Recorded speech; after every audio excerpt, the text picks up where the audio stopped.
You're listening to episode 29 of This Makes Me Happy. Welcome to This Makes Me Happy, a podcast about people and what makes them happy. My name is Bernardo Margulis. I'm a designer, art director, and educator, and I'm the principal of This Makes Me Happy, a studio where I help my clients with branding and visual communications. I'm interested in hearing what makes people happy, so I'm asking them to share through This Makes Me Happy, the podcast. Every week, I will bring a conversation with a new guest on any topic they choose, and we'll learn what makes that person happy.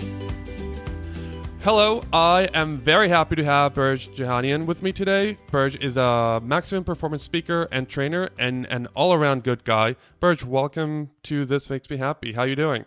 I'm doing fantastic, Bernardo. Thank you so much for having me. This is going to be a lot of fun. And thank you for being on the show. And already I'm getting the energy in your voice. I'm really excited. Else from the introduction I did, is there anything else you want people to know about you? I have a friend who can eat light bulbs. Like, and I really do. I have a friend who can eats light bulbs. Not for breakfast, but if you ask him, hey, I heard you can eat a light bulb, he'll take a light bulb and he'll eat the light bulb. It was surreal when I saw him do this the first time. And he swallows them whole?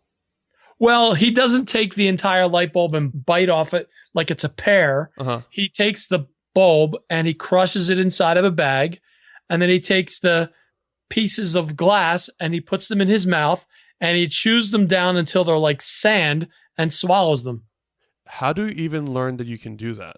Forget about the how. Why? Why not? So these are the friends that I have. Yeah, I have some crazy friends. I have a friend who eats a light bulb. So anytime I need a bright idea, I guess I should go to him, right? I was going to make that pun, but you beat me to it. You can't talk about light bulbs without saying bright. You weren't expecting that, were you? I wasn't. I'm still stumped. I was like, what? I've got a trick, hip, something like that. No, I have a friend who eats light bulbs. I thought you were going to be like, I can juggle 20 pears at a time in a knife and then chop the pears. No, someone needs light bulbs. I'm stumped. I'm just gonna move on. Should we start over again? I'll be speechless just for that idea. You know what? I would be even more speechless if you said he ate them whole and lights them in his belly. Yeah, that would be kind of odd. Then he would be like a lighthouse. Yeah. But now let's talk about you. Sure. And you're not your light bulb eating, but what makes you happy? I want to know what makes you happy. For a long time, I was trying to figure out what makes me happy. And I finally came to the understanding through different personal development I did and some different books that I read, and just getting to the point where you realized it's nothing that makes you happy. You have to be happy yourself.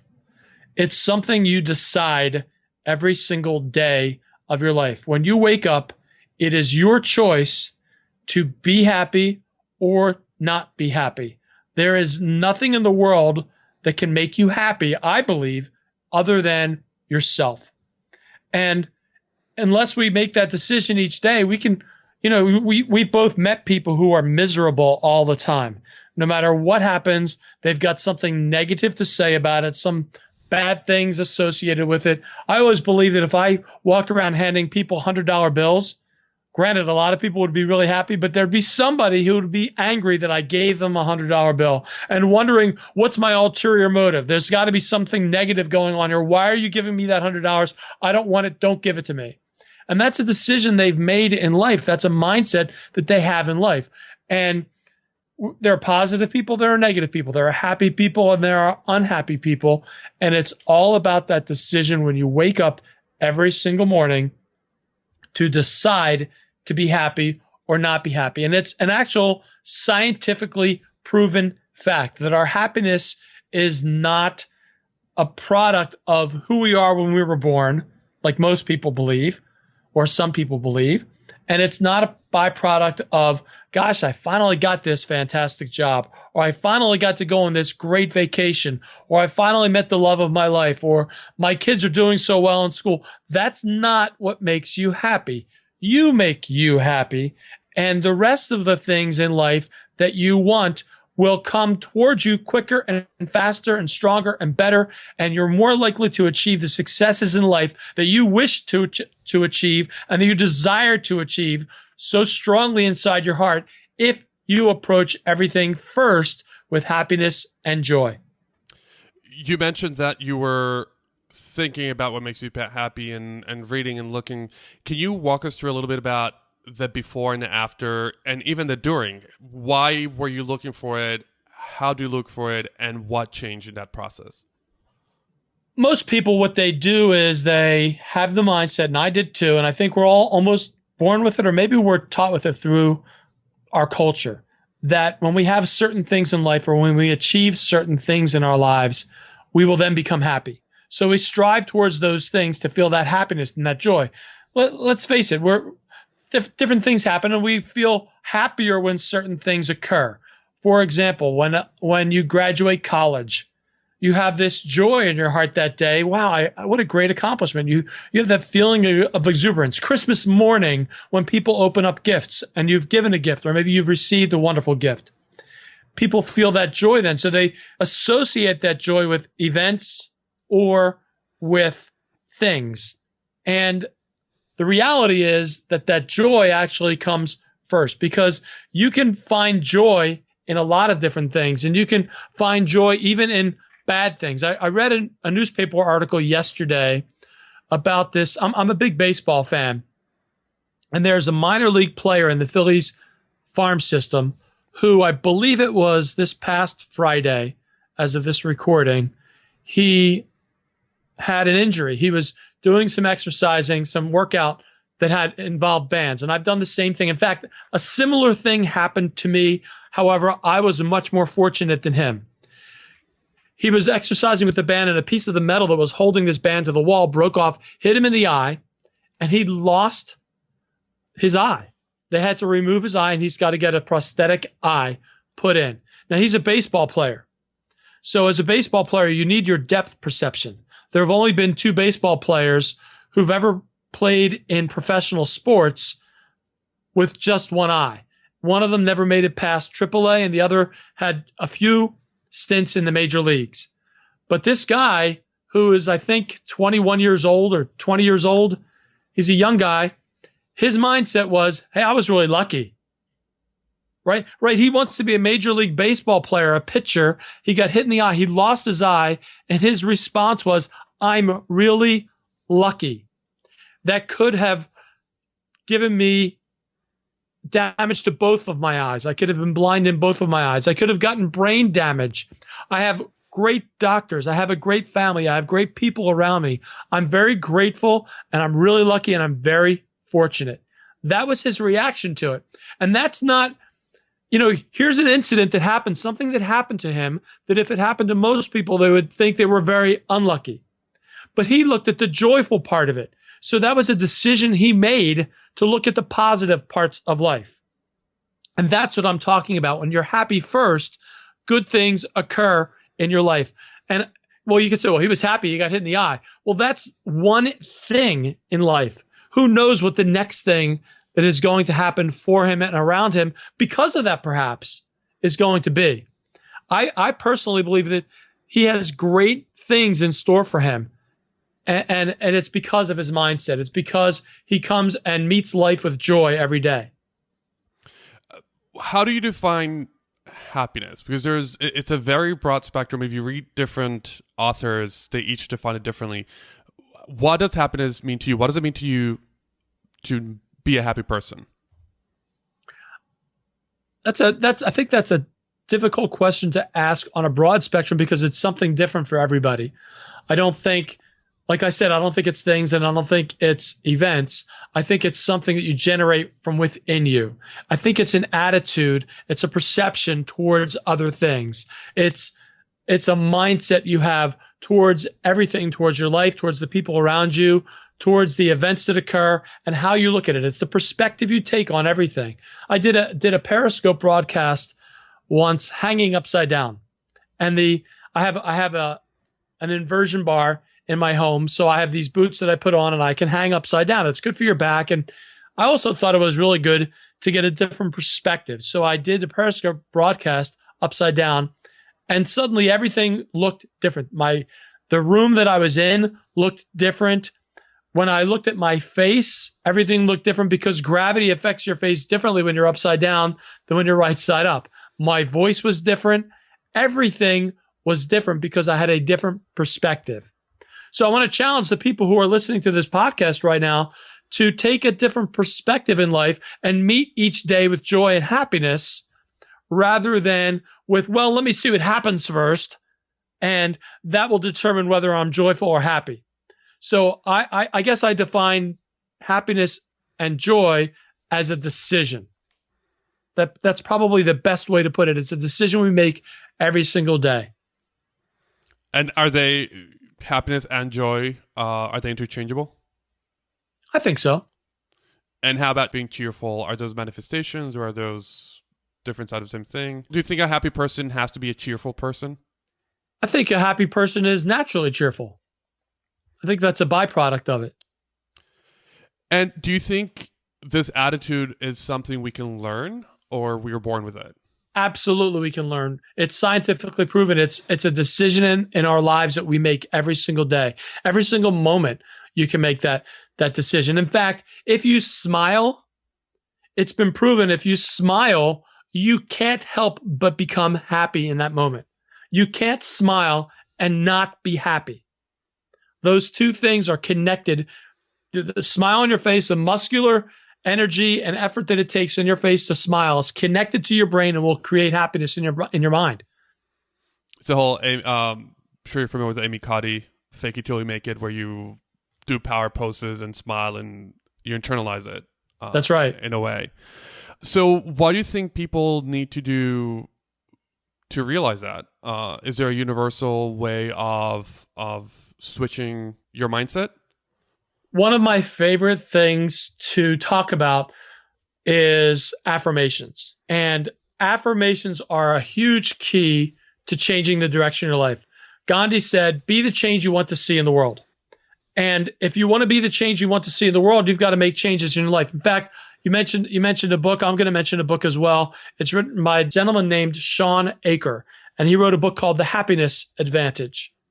And in his book, he said, if you want to change your life, and it's very similar to Gandhi's quote, if you want to change your life, you first have to construct a new reality. And you can construct that new reality by reciting affirmations every single day. When I say recite, I don't mean in your mind. I mean with your mouth out loud.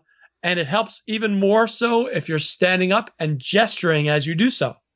So you can create affirmations by saying who you want to become, but you say it as if you are already that person. So I am happy. I am so joyful today to be awake. I'm so joyful to greet everything that happens today with joy and happiness and pleasure. Whatever happens, I'm going to meet it with joyfulness, with happiness, and step forward into that every single day, knowing that I can make the most and the best of every day because I am here and I'm going to meet things in a positive way. And what a great way to wake up every single day and perhaps even say the same thing before you go to bed at night and create that atmosphere around yourself and speak it into existence that you are a joyful and happy person.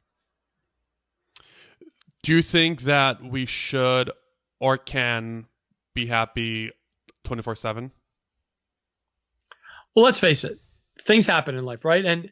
And you can feel badly, but approach things from a joyful standpoint.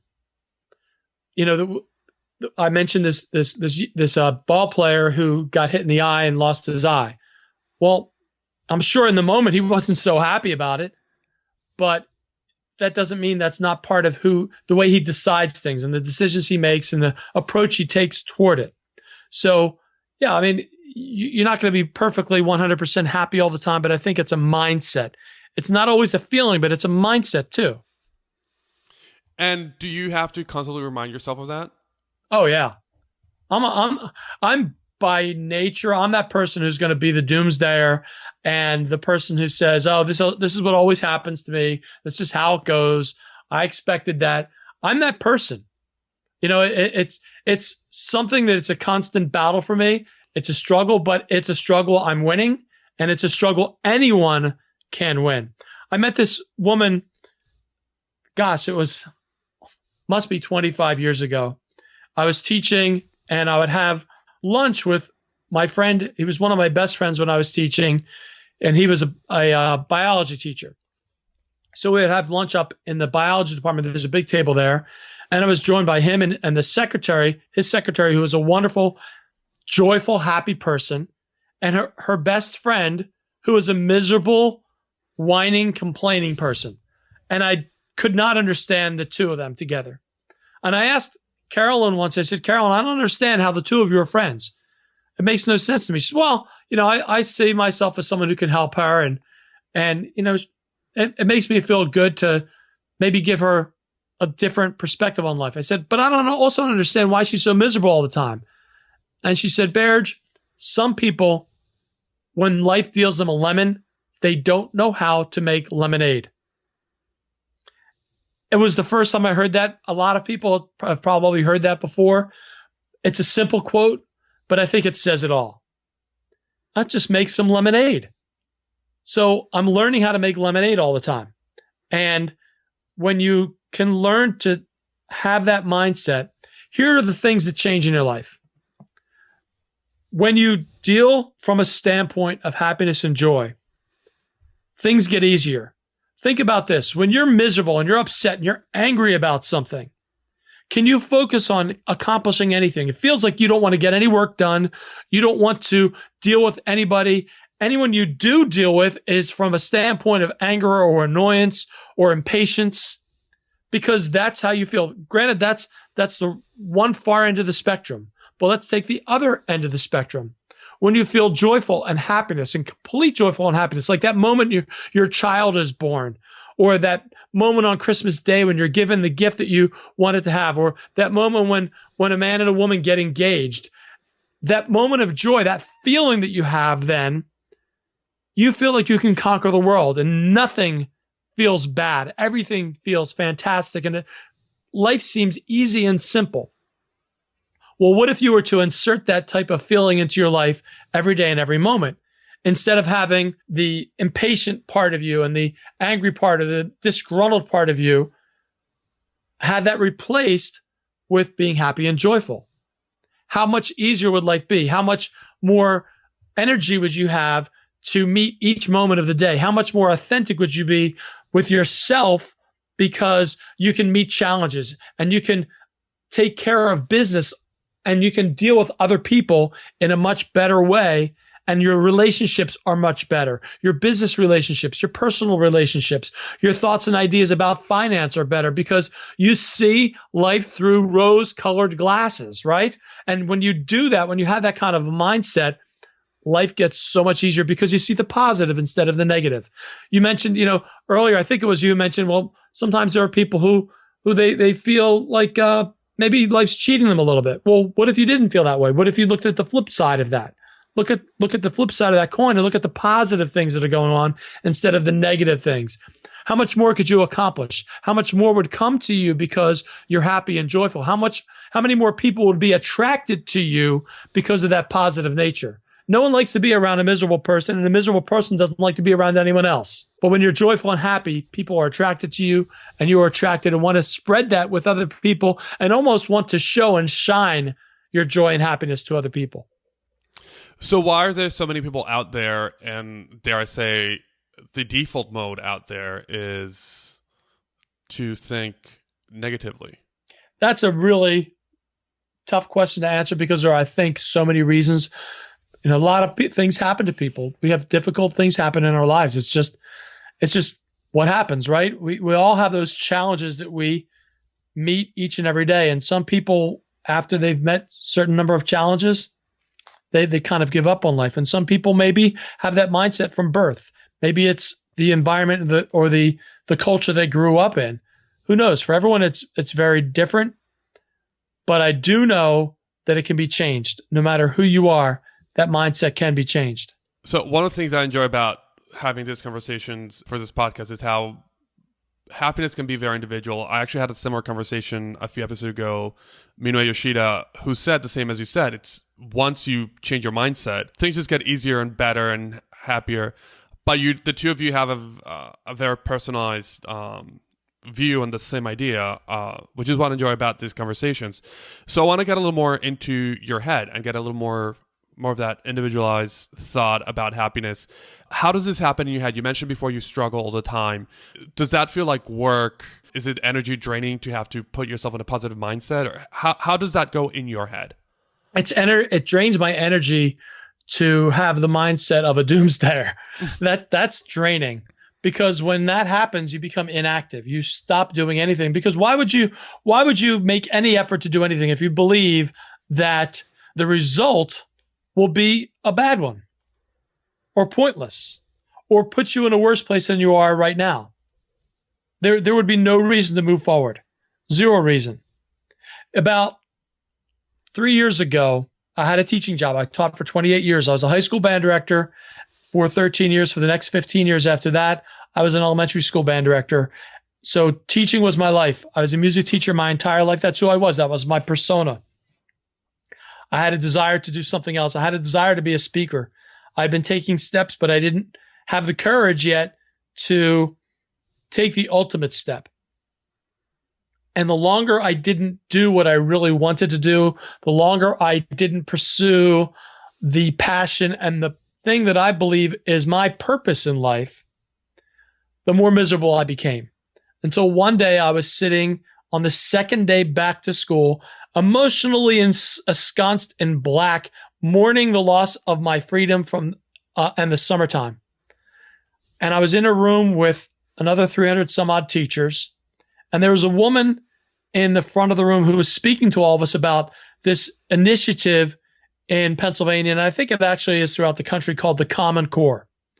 And she explained to everyone how the ratio of fiction to nonfiction moving from elementary school to high school was going to change. So that by the time students got to high school, they were going to be reading 70% nonfiction and only 30% fiction. And she baited the staff and asked, does anyone have a problem with that? Fully expecting that the people who would raise their hands were those who taught those classes, those who were affected by it. So several people raised their hands, and I was one of them. When I say several, a lot of people raised their hands. I was one of them, but I don't teach that subject. I, at the time, taught elementary instrumental music. So she said, well, that's just those of you who teach that subject. Well, she had no idea about that. She just saw hands raised. So it was clearly she tried to debate everyone. And I shouted from the back, no, it's not. And she said, well, you're just one person. Well, I wasn't just one person, and I knew that. So I said, no, I'm just the only person who spoke up. And she continued on with her presentation. And 10 minutes later, she asked if anyone had a problem or anyone had any questions or comments, is what she said.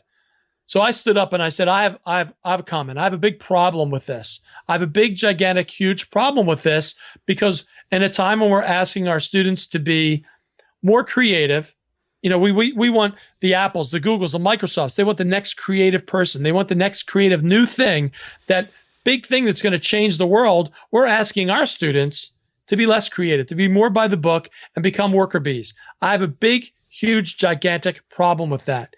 And in that moment, I realized that I could no longer affect change from within. I needed to be outside of that. And I was becoming a miserable person. I never wanted to be that person. So I needed to make that change in my life. And I decided within 2 or 3 weeks, I'd put my papers in to retire from my teaching job so that I could pursue what I really wanted to do, and that I could be happy. Now, the reality is I could have made myself happier there, but I was butting up against the wall. So I removed that thing that was causing me to have all the resistance from being happy. And I just got rid of it. And I think that's true for a lot of people. People are sitting in jobs. People are sitting in relationships. They're in places in their life that they've created for themselves, and they're unhappy there. And sometimes you need to make a big change in your life. Like Sean Aker says, if you want to change your life, you first have to construct a new reality. And that's what I did. I created a new reality for myself. And I believe that had a lot to do with creating more happiness in my life. And at the same time, I made one big change that was very easy for me to make, It's very difficult for some people, but I turned off the news. I literally stopped watching the news. So I get news alerts now. If I'm on Facebook, I might see something, or a friend will tell me about some news event, but I may not find out about something for a few days. And I'm perfectly happy with that, because when I wake up in the morning, I can approach life from a positive standpoint rather than a negative standpoint about all the fires and the shootings that occurred, or all the crazy politics that are going on in our world, or the terrorist attacks. Are they important to know about? Yeah, from a peripheral standpoint, absolutely, but they don't need to be a major part of my life, and they certainly don't need to be the thing that I wake up to each and every day, because the way you wake up is how you set up the tone for the rest of your day. So my tone is set in the morning instead with meditation and exercise and reading and affirmations and vision. That's what my day is set up with at the beginning of each and every day. That's how I start my day. So how you begin your day is how your day continues. I prefer to be positive and happy. That's my choice. I'm very curious about the fact that you said it just happened 3 years ago. In your bio, you mentioned that in your 20s you were watching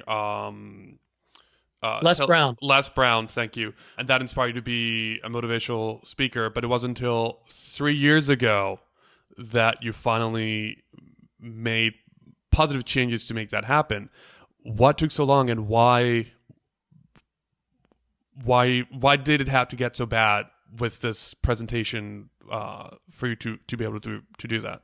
That's a great question. And I think it's because of the same way that most people approach life. It's a lack of belief in yourself, a lack of belief in change, fear of what will happen, fear of what other people will think of you.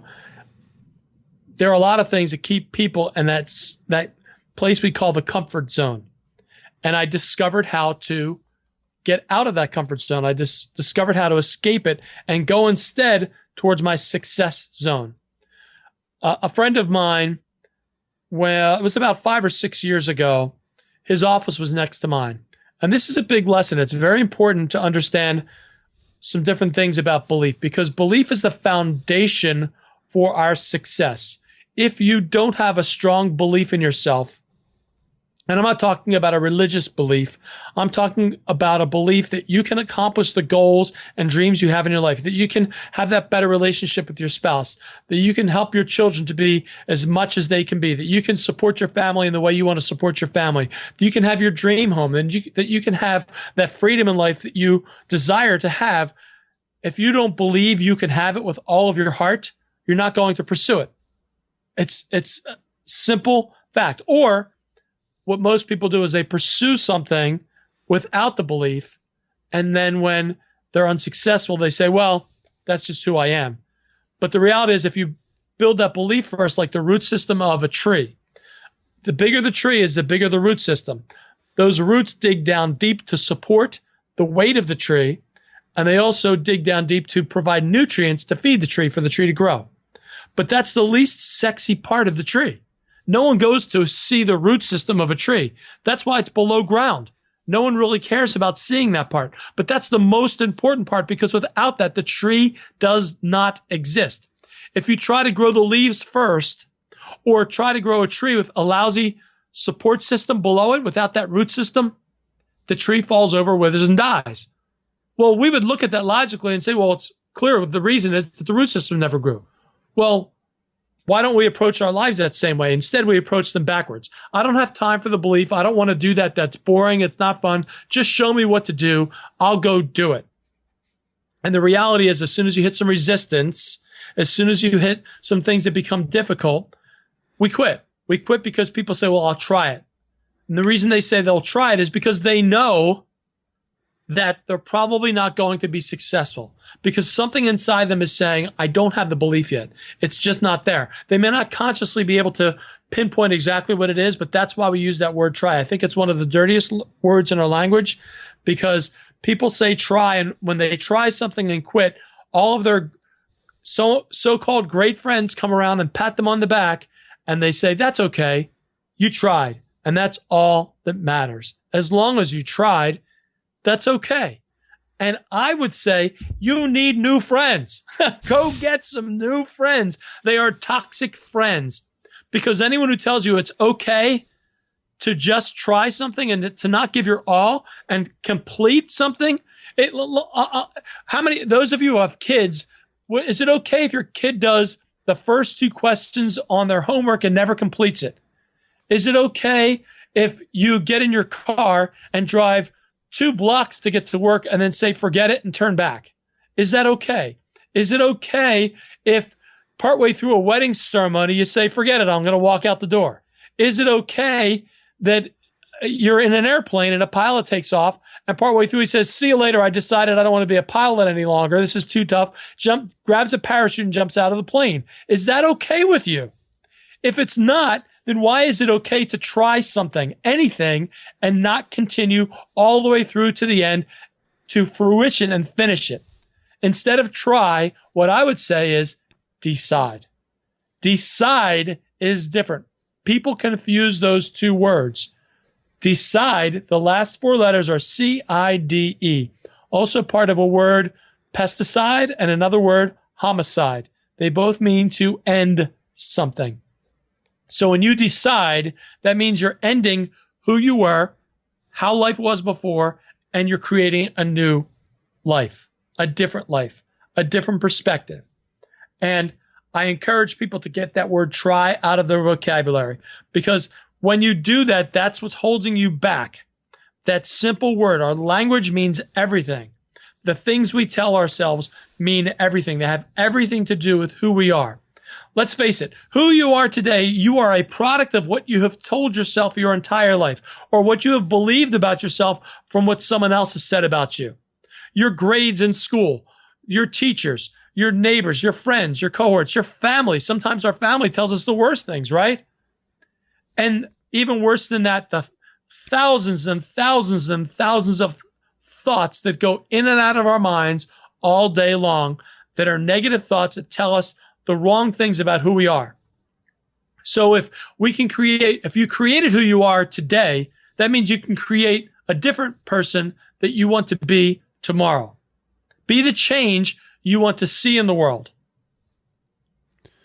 And in your case, not only did you decide, as you said, to make the changes, you put in your resignation, you moved on to do what you always wanted to do, but you decided to affect this change on other people. You're a motivational speaker. You help other people realize this message you're saying.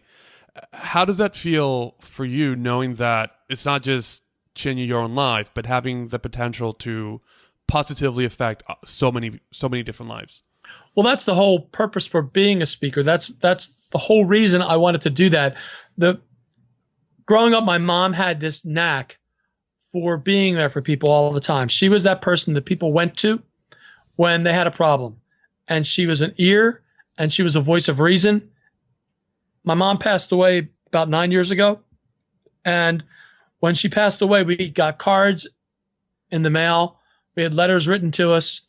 We had people come up to us and say the same thing, whether it was in a written card or verbally communicated to us. They began with these same words: if it wasn't for your mother. That was the most powerful thing I had ever heard. Now, I knew that my mom had affected change in a lot of people's lives, but I had no idea the scope of change that she had affected in so many people's lives. I asked my sisters the day we came home after the funeral service, I said, did either of you ever feel cheated by mom? And they said, no. Why do you ask? I said, well, look at all these cards and letters that said mom helped them. I never felt like she wasn't there for us. It felt like she was always there for us. How did she possibly spread herself so thin with all of these people and affect change in their lives? And we just sat there in awe of her. And that's the person I want to be, because of the feeling you get when you help someone. Just the feeling I got knowing the things that my mother did for other people was incredibly satisfying. That her life meant something, meant so much more to me.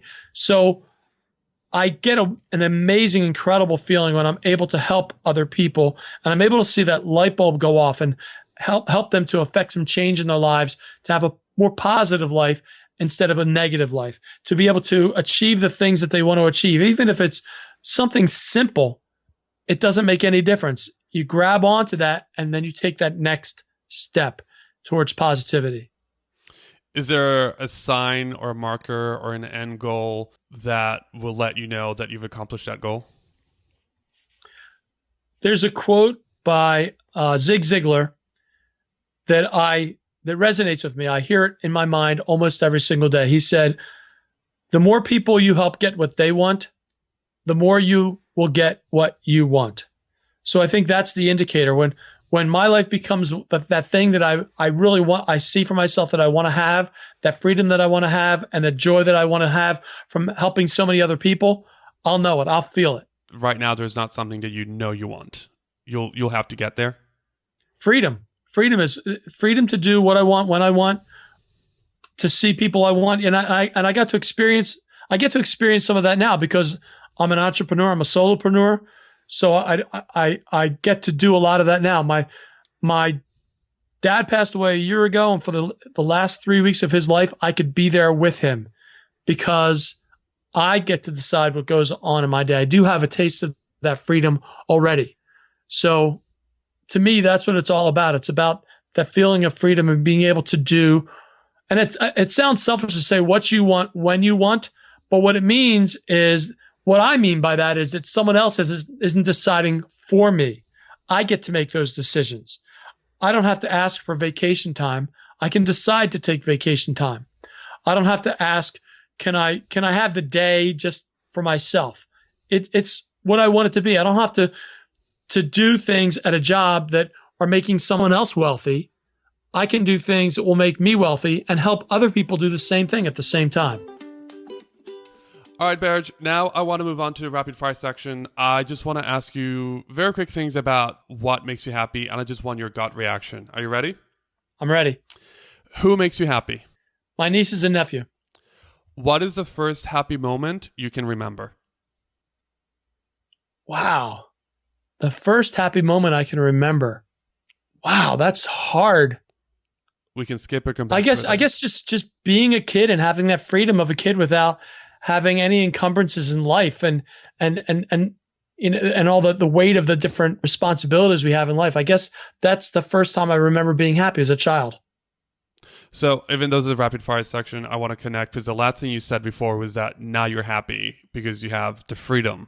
Do you think there's a connection with that? Being happy as a child for being free and being happy now for being free? Oh, absolutely. Absolutely. It's the same feeling. When are you the happiest? When I'm being my authentic self. Finish the sentence. Happiness means? Happiness means freedom. And what is the last thing you remember that made you happy? Well, based on how I believe we get happy, the last thing that made me happy is when I woke up this morning.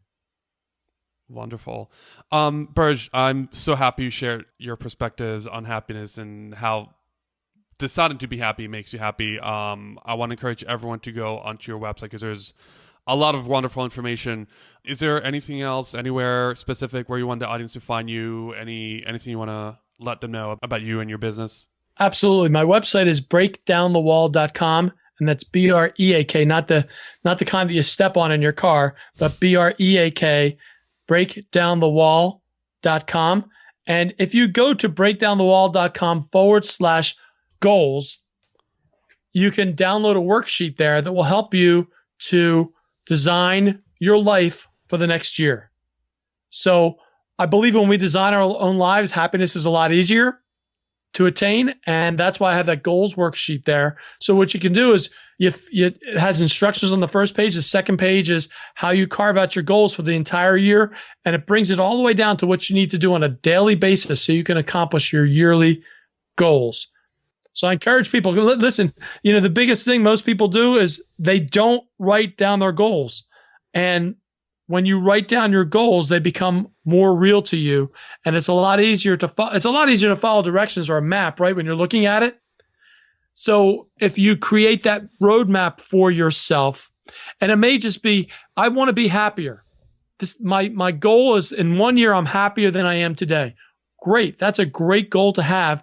Then carve out what you need to do 6 months, 3 months, 1 month, 1 week, each day and each hour so that you can be happier in 1 year.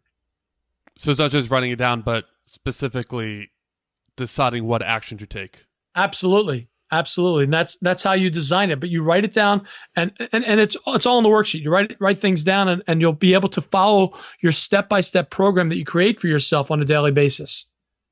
And I'll make sure to link to both your website and the goals worksheet so that everyone has access to it. Awesome. Bearj, thank you very much. This was a wonderful, wonderful conversation. Thank you. I enjoyed being on your podcast. Thank you, Bearj, for sharing what makes you happy. And thank you to Sarah Rosenberg of Paramatch for connecting us.